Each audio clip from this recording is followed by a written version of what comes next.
Welcome back dito sa channel natin. Andito tayo ngayon sa North EDSA. Tingnan natin ang latest na progress sa SM North EDSA Busway Station na malapit na talagang matapos. Pero last week nga ay binuksan na ito at pwede nang dumaan.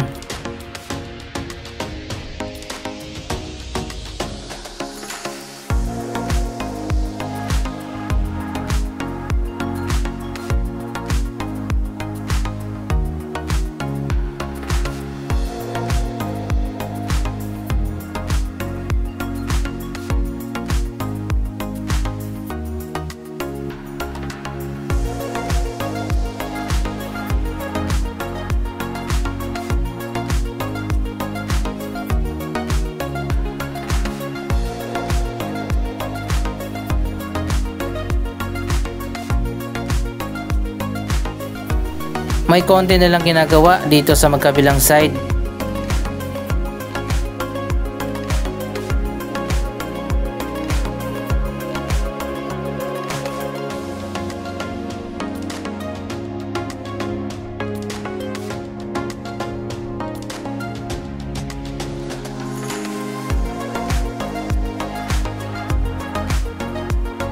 Tapos na napinturahan ang buong walkway papunta dito sa baba.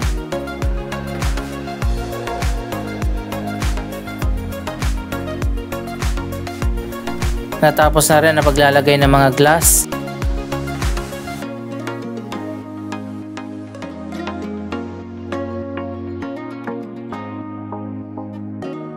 Tapos na rin ang mga escalator at nilagyan na rin ng mga enclosure.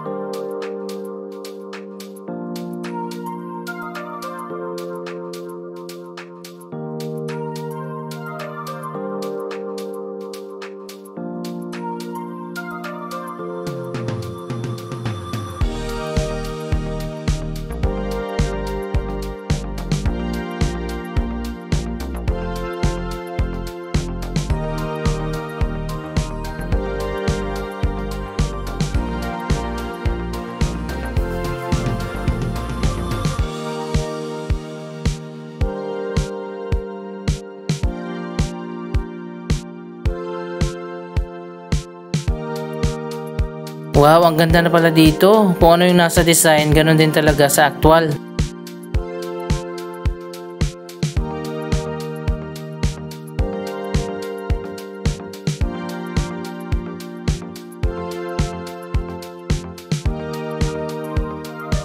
Anyway, andito na tayo sa SM North Sky Garden na connected na nga dito sa busway.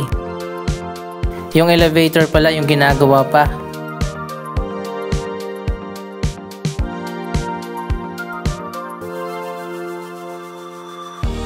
Wow, tingnan nyo naman, mas maliwalas talaga dito. Mas maganda at mas modern ang design. Sa ngayon may harang pa rin dito sa gitna. Pero mas maluwag itong walkway kapag wala ng harang.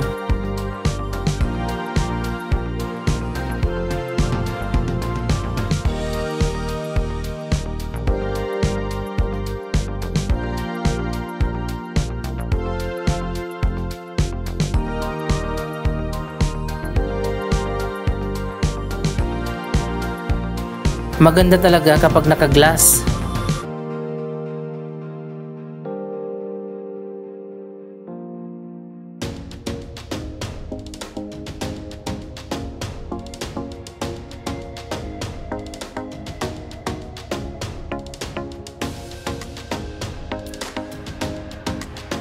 Ganon din dito sa kabila, may harang pa din. Kailan kaya ang grand opening nito kung saan pwede na tayong sumakay ng bus?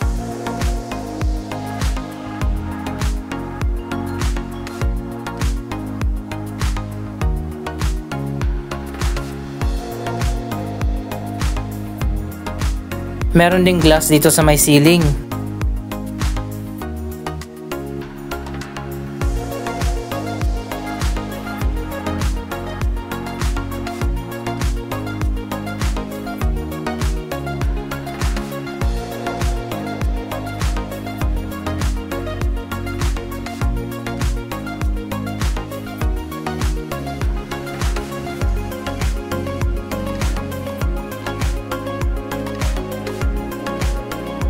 By the way guys, sisimulan na pala yung pagtatayo ng SM Mega Mall EDSA Busway Station na katulad nito.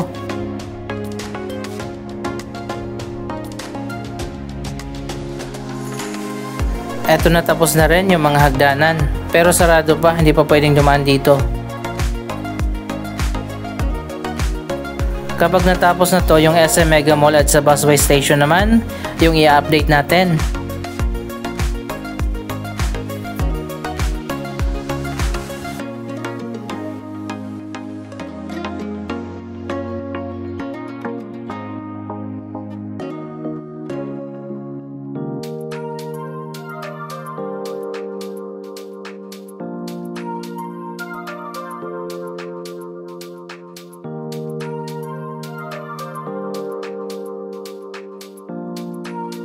Ang ganda dito, lalo na sa gabi.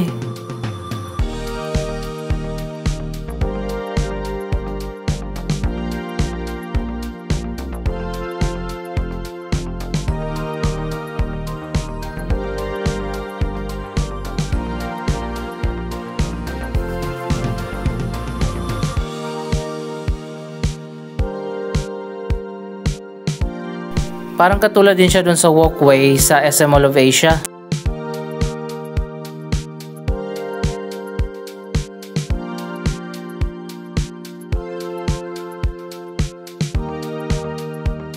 Pero dito napansin ko, hindi siya mainit. Hindi katulad sa elevated walkway doon sa Mall of Asia na mainit.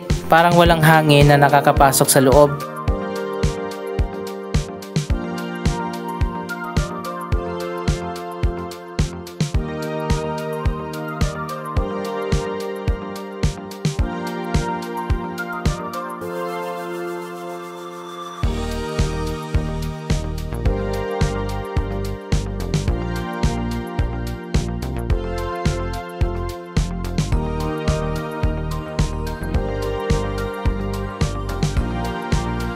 Maganda rin yung design ng mga hagdanan.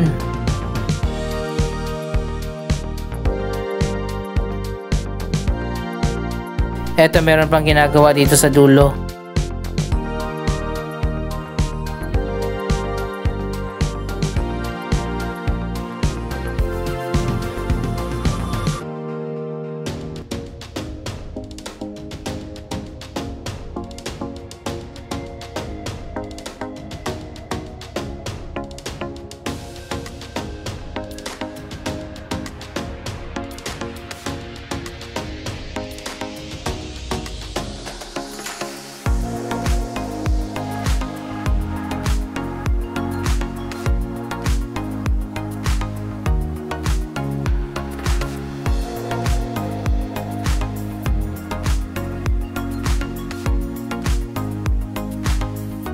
Mas maganda na rin kapag meron ng ganito sa tapat ng SM Mega Mall. Hindi na mag-aakyat baba sa Ortigas Station yung mga sasakay ng bus.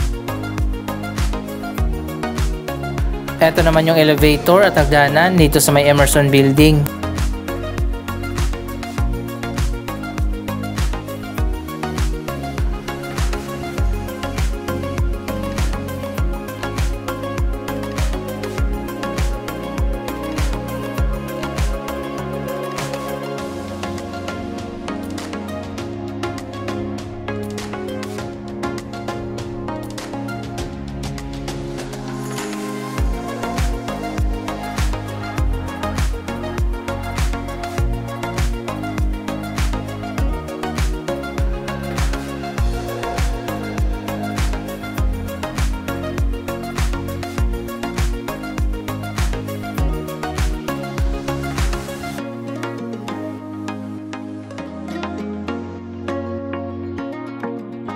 May elevator din at escalator dito sa gitna.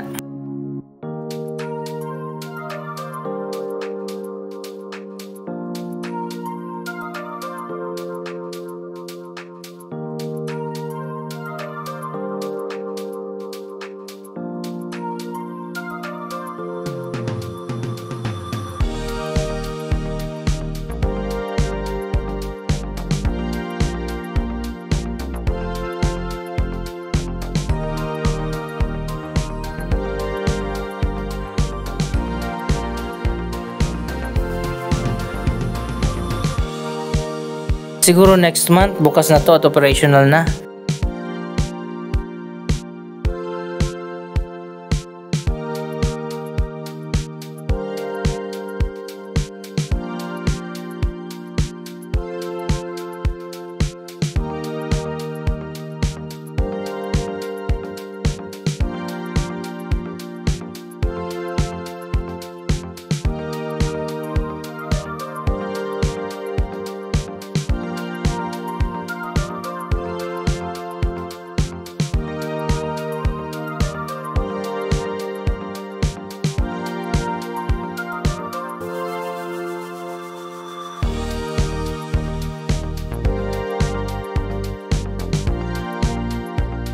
May signage na rin dito, "Welcome to SM North EDSA." Ang SM kasi ang nagpagawa nito, hindi ito project ng MMDA o ng Department of Transportation. By the way, ayon pa sa DOTR, ipa-privatize pala ang EDSA Busway next year.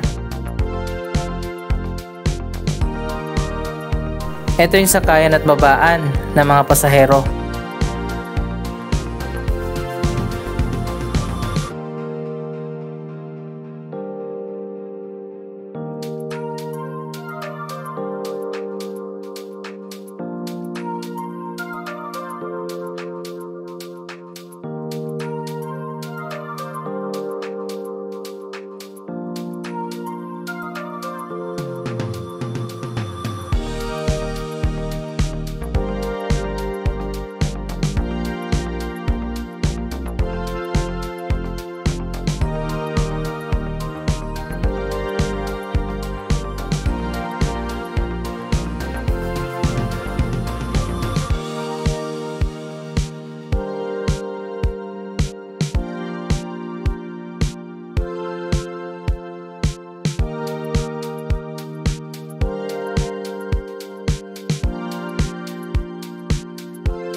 Maganda na rin dito sa kabila, full glass na rin.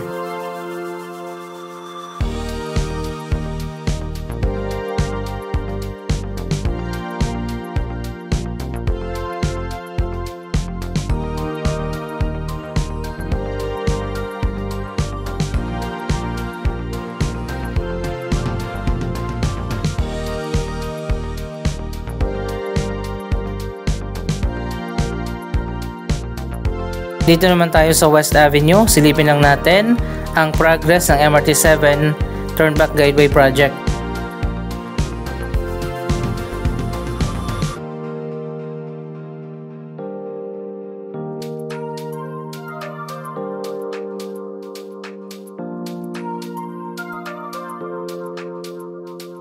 Ilang poste na yung naitayo dito ng MRT-7.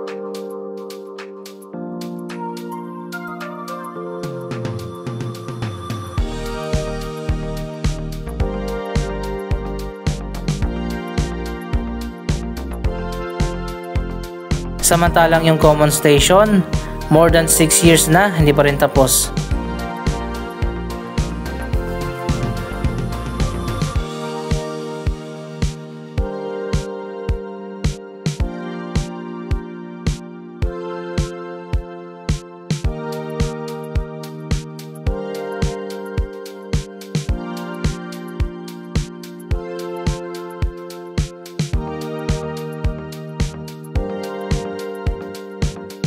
Pati na yung elevated walkway at turnback guideway ng LRT Line 1. Hindi pa rin siya tapos at wala pang release.